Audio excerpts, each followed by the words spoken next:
Hi, Jeremy here, Modern Vitality. In today's video, long haulers, how to avoid divorce if you have long hauler syndrome.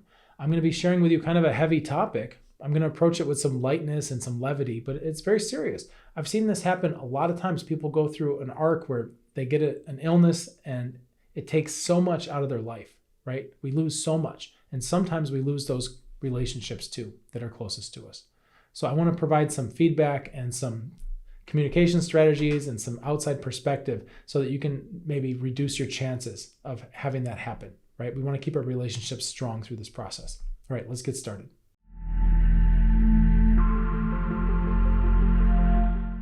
Okay, so first of all, we're all adults here. I'm not a relationship counselor or a therapist. I'm just offering an expanded perspective based on patterns I've observed working with people with complex chronic health conditions, right? So hopefully I'm not giving you medical advice, right? This channel is not medical advice. You're just a responsible adult coming to learn new things. So I hope you take what you like and implement things and enhance your life that way. Now, secondly, before we get started too, I'm going to be talking about how people get when they get ill and how that can strain a relationship. You may want to have your spouse, your partner watching this video. Okay, I'm going to be speaking to both of you on this video. So that's important. And the third thing is, what else I've seen is that actually we can start to get problems when people are healing and recovering. And there's a lot that the spouse has to understand to navigate that process too, without getting, it's so crazy. A marriage can survive the illness, but not survive the healing. Right? This is a paradox, but we'll get into that too in this video. I'm going to touch on that as well so that you're equipped with that. So first of all, you got to understand relationships work not because two people are static and a good match for each other, right? People need to be compatible and moving together. So if you think about a train station, right? And how two people can be on the same train going the same way, right? They're traveling through life together. That's a great relationship. We need to be able to move and grow. Okay, but if you get to a point where you're going on two different trains that are like not compatible, that can be difficult to maintain. That can stress a relationship. So people shouldn't be, in my opinion, right? People shouldn't be fixed and static because it suits a relationship. A very dynamic and anti-fragile relationship allows room for growth of both partners. But because you've got strong communication and mutual respect and love for each other, you can handle sometimes that you grow apart a little bit, but it's okay because you know that you've got this glue, this cohesion that will bring you back together, right? That's why one partner can have these hobbies, right, that the other partner is not interested in whatsoever. But that's not a deal breaker, right? Because you can go spend your time, I don't know, collecting stamps or whatever it is, and the other partner can just do their own thing, and then you meet back up, right? You find all this commonality. What oftentimes happens with illness, right, especially these kind of weird, complex chronic inflammatory conditions, which are my specialty, right? And this is one of the reasons I really like these kinds of cases, because it's incredibly satisfying to help people get through this, to get their life back, because it can take so much. So when you help somebody get their life back, they re-expand, and it's so satisfying, right? With these conditions, they take so much. And what that can do is that can create a disconnection, right? It starts to create new energetic dynamics within a relationship. Meaning, somebody may have gotten married, right? Two people get married and they're kind of young and nobody has any health issues. And there's all these expectations about what life's going to be like. Even though when you get married, you say, in sickness and in health, right? But nobody's really thinking about that, okay? Until the reality sets in of what that means.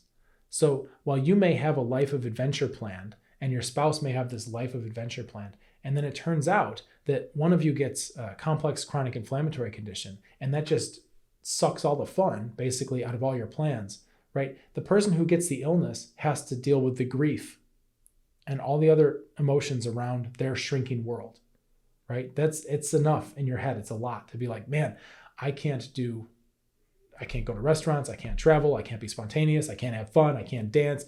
I can't eat all these foods. Like I can't take care of people like I like to. I can't show up. I can't even do my half of the housework, right? All that stuff is internal. And then you've got the other person now. There's a whole other second factor going on. The other person's watching all that and having an incomplete understanding of what's going on, right? Because we're not in each other's heads. So they may see that and they may see things like, oh, my spouse, my partner, whatever, they don't do the chores anymore. Or they're no fun. They don't want to do anything anymore. They don't want to go dancing. They don't want to eat at restaurants. What's going on, right? And now we find these two identity narratives are starting to drift apart, right? Where you want life to be and then where it actually is. And the bigger the disconnection between what we want, right, our desires, and what we actually get, the bigger the gap there, the more the suffering. This is Buddhism 101, right? All suffering is from desire. The more the desire deviates from your current situation, the more suffering you're having. Okay, so that's all the peripheral stuff. I'm not even talking about the actual suffering of brain fog, fatigue, weird pains, insomnia, anxiety, no sex drive, right? Which that's a big one with relationships because, oh man, well, let's just go into that now then while I'm on it. The partner can project on that too. If there's no sex drive, all of a sudden the weird voices come in the partner's head like, oh, maybe they're not interested in me anymore. Maybe I'm unattractive. Maybe they're seeing somebody else. Right? All this kind of weird self-talk can start to erupt when really what's going on is the person who has a complex chronic inflammatory condition has no sex drive because all their body's resources are directed towards immune function and not reproduction. Okay, I've got other videos on sex drive and libido that explain this in depth. If you want to go through that, like what are the four states, like how is all this working, right? But in general, that's the deal. And it's very difficult for the partner or the spouse to not take that personally, right? When really it has nothing to do with them in most cases. Of course, if there is an extramarital affair or something, I mean, most times that's not what's going on. Most times it's just strictly biology and the person is out of bandwidth. They don't have enough juice, right? To have that part going to have a strong libido. Okay. It's actually quite normal with the complex chronic inflammatory conditions, but nobody's talking about it, So you're left kind of wondering, are they having an affair? Are they unattracted to me? Right? And we get all these kind of weird dynamics. So the solution is to talk about it. The solution is to have open communication. The solution is to be able to have different types of strategies in your communication where you know that you can have a safe conversation, right? So there's so much to this, but I'll give you some things to think about. If the partner, the spouse, is wondering about the sex drive, right? Then the best thing to do is to already, before you have a sex conversation, is to have general conversations kind of defining the terms of how you're going to speak to each other, which I hope this video helps you do that, right? So you want to be able to say, hey, there's something bothering me. I don't want you to take it personally, right? I just want to know what's going on. I just want to talk about it. And you start to diffuse some of the emotions around it. So you can create a safe container to have a conversation that's not triggering, right? And so the spouse can say, hey, I've noticed we're not having sex much anymore. I don't know what's going on with that. Are you not interested in me? Or is this something about your health? Like, could you just help me understand? I'm just curious. Like, help me understand. I'm a little bit nervous. It's about me. And I just need to be like put at ease, right? That's a whole different deal of coming into the conversation that way versus instead of talking about it at all and just making like weird remarks, offhand remarks that are hard to interpret, right? So you need to create a structure like, hey, this is a conversation I want to have. It's important. I love you a lot. You matter to me. And I've noticed this part of our relationship is changing. What's going on with that, right? Is it the guy on YouTube said that you would have less sex drive because you're having inflammation? Is that all that's going on, right? Is what Jeremy said, is that it? Or is there something more, Use me if you want, right? Make me the scapegoat for that. That's fine, right? Start the conversation up. You want to be able to talk about these things. You might be surprised what you discover about each other and about yourselves. And that process of talking and discovering will keep you from drifting apart. It keeps you closer. You're supporting each other. Okay, this is super important. So I talked about sex, but like that could be anything. Oh, we used to go hiking a lot. You don't seem to want to go hiking anymore. Do you not like hiking anymore? Do you not like spending, all day with me in the car and then hiking? Is it me? What's going on here? Well, actually, I don't like hiking so much because I'm always afraid that if my energy crashes, that I'm going to be too far away from home and I'm going to just be like a zombie and I'm going to fall asleep on a rock somewhere, right? I'm just afraid of being too far from the bed radius, right? That's what happens a lot with these complex conditions where there's fatigue and all that. The world gets physically smaller. We get a smaller life radius because we want to be closer to the amenities of home in case we crash, right? That's something that happens. So these are all conversations you can have to diffuse the projection. It's the projection that's the problem. Okay, the spouse or the partner doesn't know what's going on, so they conjure the worst case scenario. We're not having sex anymore. Are you cheating on me? Right? You must be. Okay, this is all stuff that can be easily dispelled if you talk, if you communicate, if you connect about it. And especially if you try your best to not get upset and judge, right? Because that's what happens too, is like, hey, I want to talk to you about something. I notice we're not having a lot of sex. Is it about me? And then the other person gets offended by that, right? Well, how dare you think that? Nope, we don't want to do second order and third order people getting upset, right? So one person can have a problem, the other one's got to be cool and help them with it. That's a pretty good rule to use, right? If somebody's upset, then it's the other person's job to be stable and calm, right? And then usually you'll take turns, because then this one goes, oh, thanks for calming me down. Yeah, well, oh, okay, I'll calm you down next, right? That helps. So having relationships and navigating that is a skill, okay? It's a long time skill, and it gets better with practice, but you have to practice with each other. These skills will help you navigate illness and what it takes from you, right? The other thing too is that then you'll start to get into these patterns.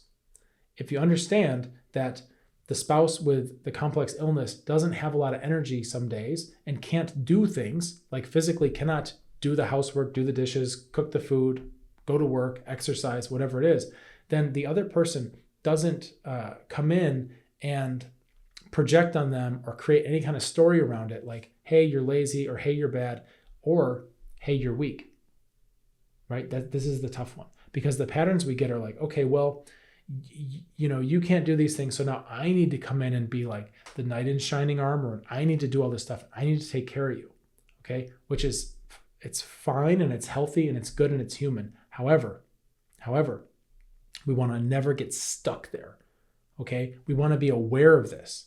We don't want it to become ingrained and become part of our story. Why? Why, Jeremy? Why can't I help? You can help. You should help. Definitely help, right? It's the best thing to do. However, don't get attached to being a helper. Don't fasten an identity around this, okay? Because the only reason this person needs extra accommodation is because they have a complex chronic inflammatory condition. If that person goes through a 4-stage process, immune, digestive, neuroadrenal, blood circulation, right? And they repair their body systematically, and now they don't have those symptoms. Now they don't need that help. So you need to be able to back off too, and let them get stronger, and give them room to stretch their wings and room to challenge themselves as they heal. This is where people get messed up with the healing part. Remember in the beginning, I said people get divorced on the way down when things get bad. And then sometimes they make it through that just fine. And it's when the person starts healing. And that's when the relationship just crumbles and falls apart. And one of the reasons why that happens is because over the time of being sick and ill, and this can be years, decades, right? You get ingrained in these patterns. And what happens is, as the person starts to heal and get better, the spouse hasn't caught up, hasn't adapted, that it's time to evolve their own self-narrative of who they are within that relationship. If they've been the helper for 10 years, 20 years, and all of a sudden that person doesn't need their help so much anymore, now there's incongruity. How that manifests is like agitation. I don't know who I am in this relationship. I used to get certainty and value and significance and all this and love from being a helper and taking care of you. Now you don't need me to take care of you so much. I don't know how to outgrow that. I don't know how to grow next. Well, it might have been so long that you forgot what it's like to just be, adventure buddies, right? Grow back into that. We need to find our human needs, our significance, and our certainty. We need to find all that stuff and find our love and find our connection, not through a story dynamic that becomes outdated when one person starts to heal. That's how you move together. Just like with a kid, hey, when you were a baby, I used to change your diapers. I used to take care of you. I used to carry you everywhere because you couldn't walk, right? And then your kid is like 16 and you don't look at your kid and go, well, I don't know who I am anymore because you won't let me put diapers on you. You won't let me carry you. You're 16. You want to drive a car, right? Of course, as a parent, you grow with your child. You update your relationship, right? So you're not always like just rocking your 16-year-old to sleep. Go to sleep now, right? It doesn't work like that. It's crazy to think about that, right? How stunted, how weird of a relationship that would be, right? To keep babying your child who's growing up and getting more powerful and finding themselves, right? But it's the same thing, same energetics. I've got to take care of you. I've got to nurture you. I've got to do this for you because I know you can't, because I know you're weak right now. That's fine when they're weak. But when the people get stronger in your life, you need to let them be stronger. You need to be okay with that. And don't worry about losing your identity, right? Just because you don't bottle feed the baby anymore doesn't mean you're not still a parent, right? And just because you don't do every single thing for your spouse who used to have a complex chronic inflammatory condition doesn't mean that you're not still a caring partner. The identity stuff is really what messes with people's heads. And the most important way to clear this is with communication. And I've given you a lot of things, a lot of words and a lot of tools and a lot of kind of metaphors and things where you can start to have these conversations with each other. Okay, it's important. It's important. And if you have a baseline of caring, respect, sense of humor, compassion, love, like all those things really help to nurture a landscape where you can have these kinds of conversations so that your marriage can survive, right? So that something like a complex chronic illness, which is most people one of their nightmares, right? It's a nightmare scenario and you're living it and you're going to get through it and you're going to be tougher for it and your relationship's going to be stronger for it, right? Wouldn't that be great? Wouldn't that be great if you became closer going through this journey together? It doesn't always happen. It doesn't always work. I've seen a lot of divorces, a lot. Okay. Sometimes it's going to happen. Sometimes it seems like there's nothing we can do. Okay. But for those of you out there who want to try these things, I would suggest, open your mind up and come with the best of intentions, right? And always communicate and try not to project. The projection's a big one. These are the kind of conversations we have in our group too. Modern Vitality Solutions and Support. If you're dealing with complex chronic inflammatory condition, have a support system, right? Have a spouse, have a partner. It's good to have people in your life that are there on your side. We also have a group of people who are going through exactly what you're going through. And we're international. We got people from all over the world going through the process, right? Working the system, getting their lives back. You can be here over my shoulder in our group. It's a free group. We're off big tech. We've got our own private chat group. We've got a vault full of personalized videos that are interactive you can do so you can figure out where you're at in your healing process and get all your pieces of the puzzle lined up and figure out what your next move should be. We've got a lot of resources, a lot of great people, very positive. Again, it's free. The application link is in the description below this video. If I see your application and you look like a good fit for what we're doing, I'll get you in as soon as I can. I keep the group small and cozy so it does fill up, but hopefully I can get you in within the next monthly cohort. If not, maybe 2 months, something like that. I hope it's not too long of a wait because I know you probably want to get in and get started sooner rather than later. And in the meantime, consider subscribing to this channel, right? Push the button. That teaches the algorithm to show you videos that actually matter to you, like this video, right? That help you get your health back, which is probably one of the most important things you got going on right now. Take care of yourself so that you can really be there for other people fully, okay? It's really important. Hope this video helps you. Let's get you feeling better. Cheers.